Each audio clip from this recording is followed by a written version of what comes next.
Idlewild International Airport, New York. The year 1961, February 15th.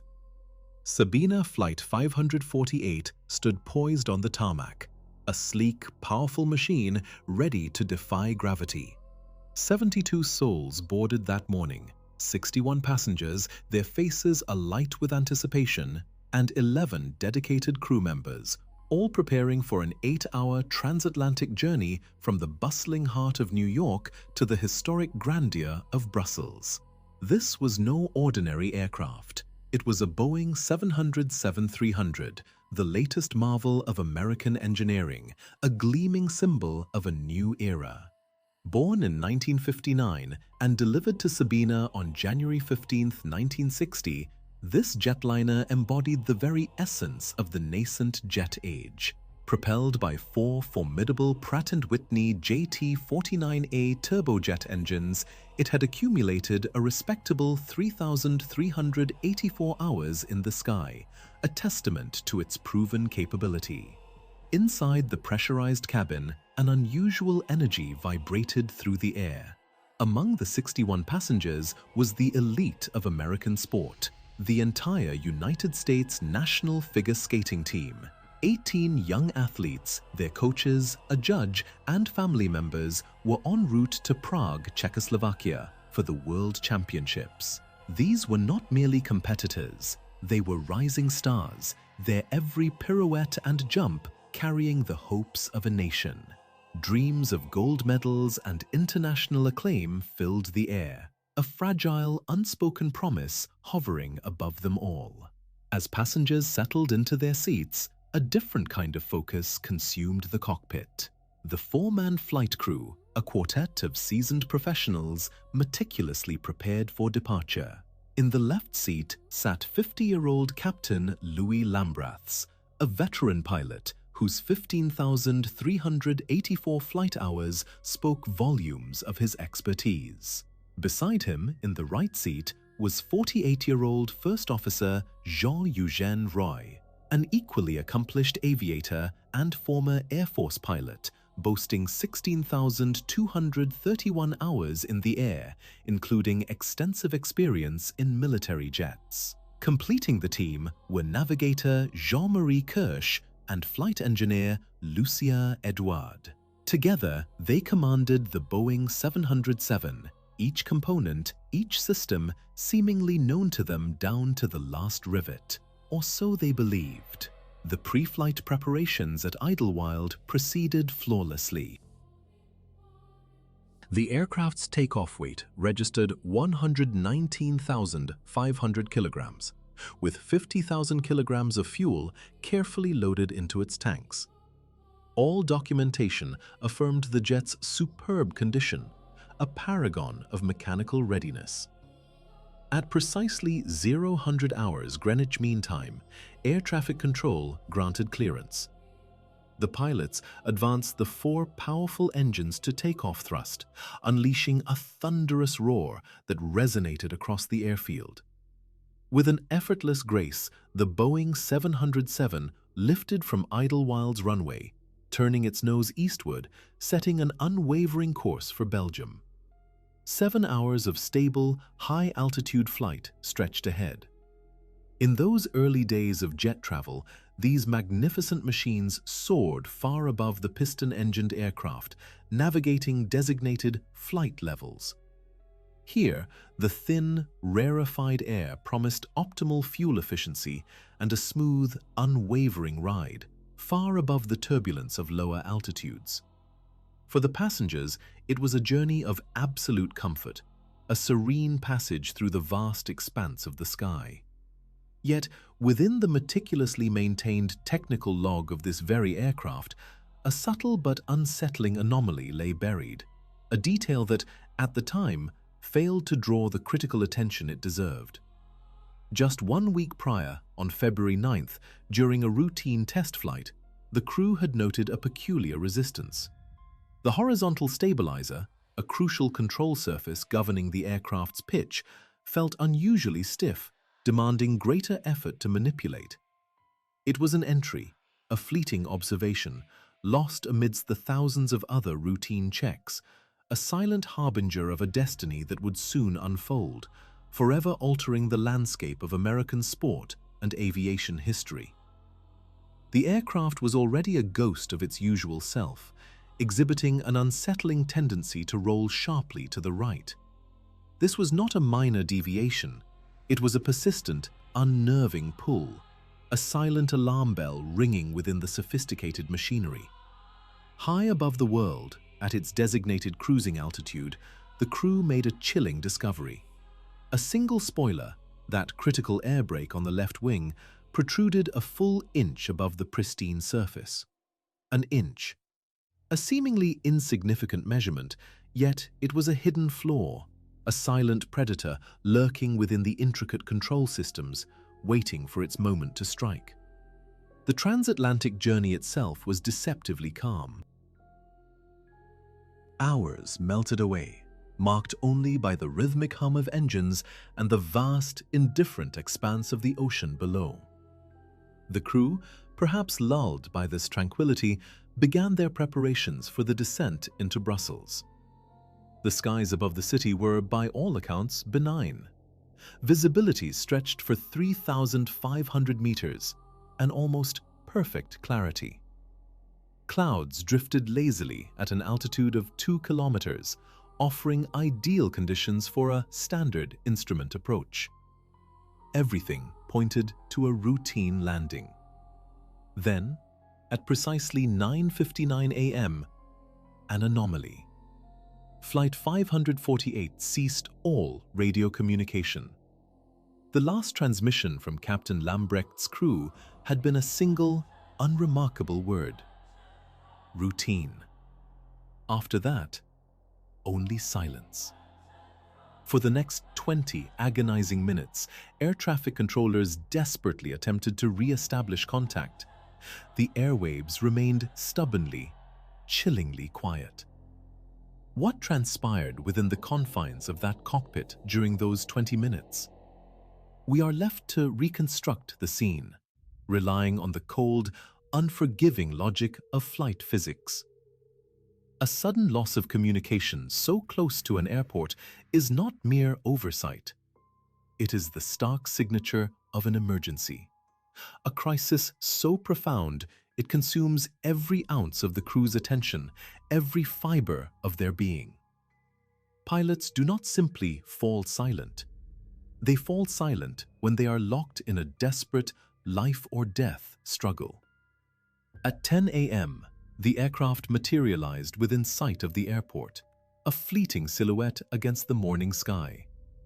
It was on approach to runway 20. Landing gear extended, the massive machine began its final descent. It appeared for a fleeting moment that the flight would conclude without incident.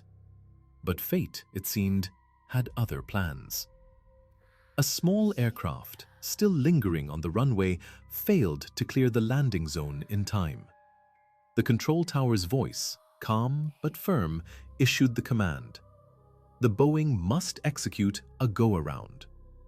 A go-around is a standard procedure, rehearsed countless times in simulators, practiced routinely in the skies.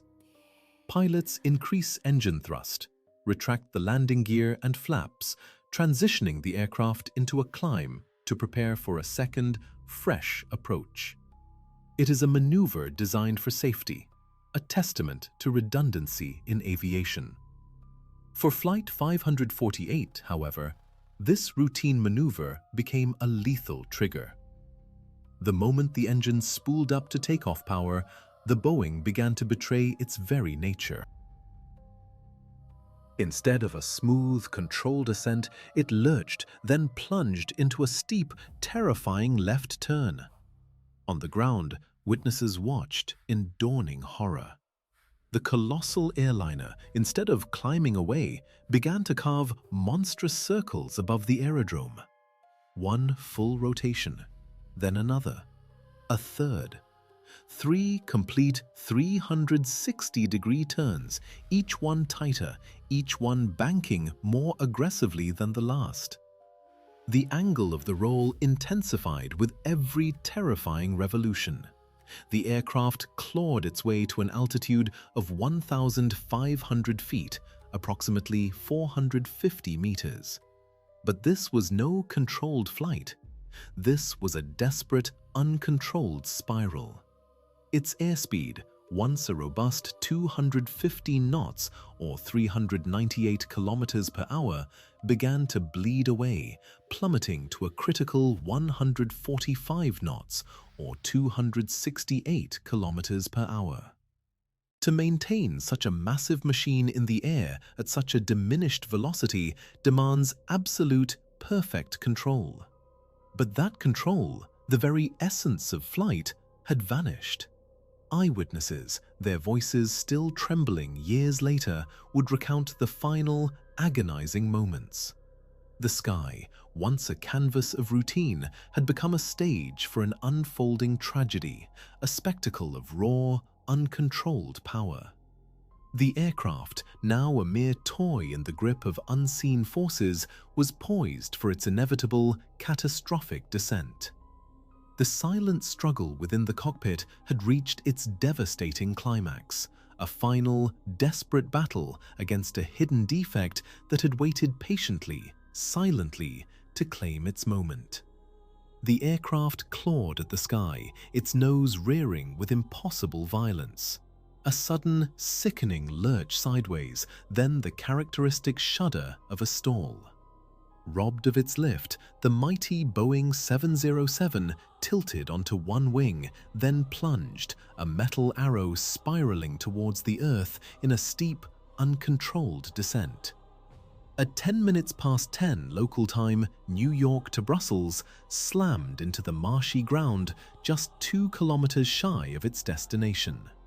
The impact, almost perfectly vertical, annihilated the aircraft. A flash, a deafening roar, then nothing but scattered fragments. 72 souls on board vanished instantly. On the ground, the wreckage claimed the life of a farmer, Todlet, and severely injured another worker.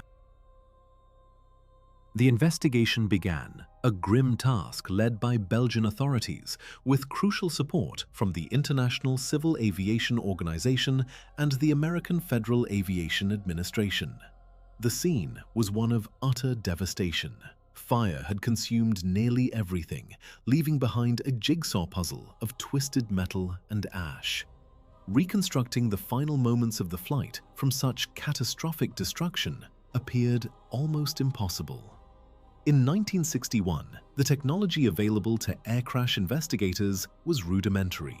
The so-called black boxes were primitive devices recording only the most basic flight parameters onto a thin metallic tape.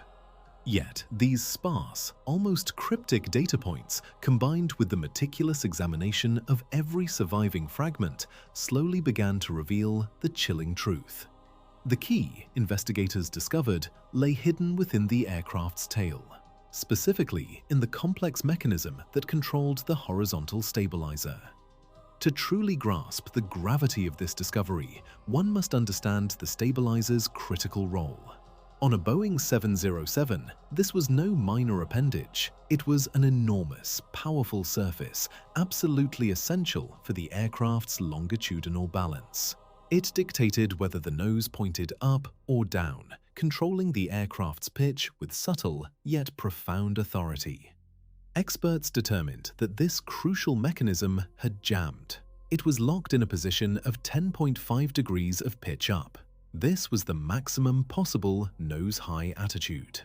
With the stabilizer fixed at such an extreme angle, the aircraft was physically incapable of maintaining level flight.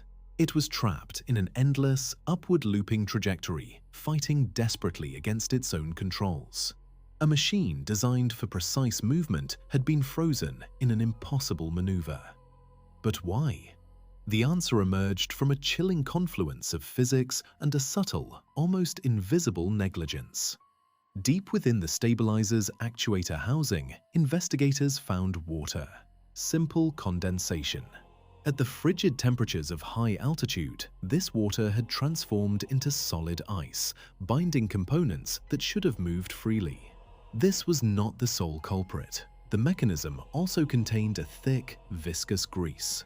Laboratory tests revealed that when subjected to extreme cold, this grease did not merely thicken, it solidified, transforming into immobile. The combined effect of ice and solidified grease created an unbreakable bond, sealing the stabilizer in its fatal position. And then another equally disturbing discovery. In the control system for the spoilers, the panels on the wings designed to increase drag and aid descent, investigators found sheared rivets. This pointed to a catastrophic failure, asymmetric spoiler deployment. One spoiler could have spontaneously deployed, creating a violent, uncontrollable yawing moment, a force that no pilot, no matter how skilled, could counteract with the control wheel alone. Now, with these fragments of truth painstakingly pieced together, the final moments inside the cockpit of Sabena Flight 548 begin to crystallize. Commander Lambrechts and First Officer Jean Genreau, two experienced airmen, would have been locked in a desperate, losing battle against a machine that had turned against them. They were fighting not one, but multiple compounding failures. The stabilizer, frozen in an impossible climb. The spoilers, perhaps tearing the aircraft sideways, creating an unmanageable twist. Their every desperate input, every attempt to regain command, met with the chilling indifference of a machine irrevocably broken. The once dependable Boeing 707, designed for grace and precision, had become a deadly, uncontrolled pendulum, its final, violent ascent a betrayal of all engineering, a testament to the devastating power of a few overlooked details. With full thrust engaged for a go-around, an unyielding reality seized the cockpit. The jammed horizontal stabilizer, now fighting against the surge of engine power, began to violently tear the control yoke from the pilot's grasp. The aircraft, an enormous metal beast, refused to be tamed, its nose pitching skyward in an uncontrollable ascent. A chilling realization must have swept through the flight deck. Conventional elevator controls were utterly ineffective. In that desperate moment, the only conceivable means of exerting any authority over the enraged machine was through differential engine thrust. With surgical precision, they attempted to increase power on one wing while simultaneously reducing it on the other, a perilous dance aimed at correcting the violent roll. This was an act of extreme, almost impossible finesse, demanding absolute, unwavering concentration. This silent 20-minute struggle was their crucible, a battle against an aircraft determined to flip onto its back. They fought with every fiber of their being, and for a fleeting period, they almost prevailed. The 3 agonizing circles traced over the airfield were not random maneuvers, but the grim testament to their desperate, heroic fight. Yet, the year was 1961. Modern flight assistance systems were decades away. There were no clear, established protocols for such a catastrophic failure. Against these insurmountable odds, they simply had no chance. As the airspeed inevitably bled away, falling below its critical threshold, the unforgiving laws of aerodynamics asserted their absolute dominance, overwhelming the sheer force of human will. The crew had pushed the boundaries of their capabilities, but the confluence of sudden catastrophe, an absence of time, and the impossibility of fully diagnosing the multifaceted failure rendered the aircraft's salvation an utterly unattainable task. This, however, was the official narrative, a version that has been questioned and re-examined countless times over the decades. The precise, definitive cause of the crash has never been entirely, unequivocally established, leaving a haunting shadow of doubt.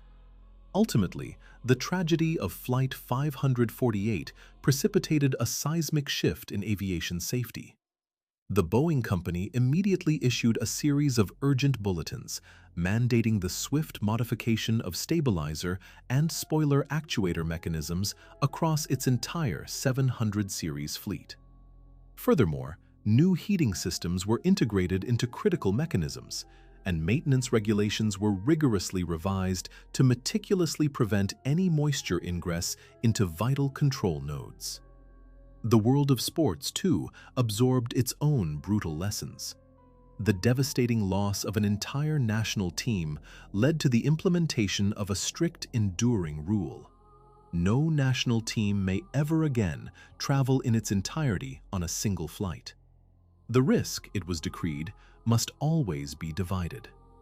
In enduring memory of the fallen, a memorial fund for figure skating was established, a foundation that would go on to nurture and inspire new generations of champions, including the legendary Peggy Fleming. Decades later, on February 10, 2001, a solemn monument was unveiled in Bergkirchen, not far from the site where the lives of 73 souls were tragically lost, a permanent reminder of the fragile line between human endeavor and the unyielding forces of the sky.